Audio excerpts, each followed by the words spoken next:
Ano ang pangarap mo sa sarili mo para sa mga taong mahalaga sa'yo? Handa ka naman bang magsakripisyo para matupad ang pangarap na ito?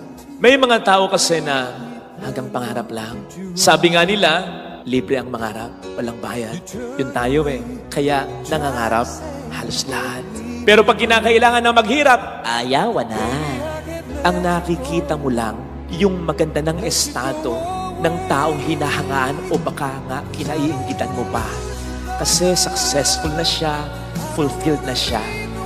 Hindi mo nakikita yung mga sakripisyong binata niya, maabot lamang sa tulong ng Diyos ang estadong kinalalagyan niya. Narinig po natin sa ating mga pagbasa ang pangarap ng Diyos sa atin noon pa mang una. Ano? Ang maligtas tayo. Kaya ginawa niya ang lahat para dito.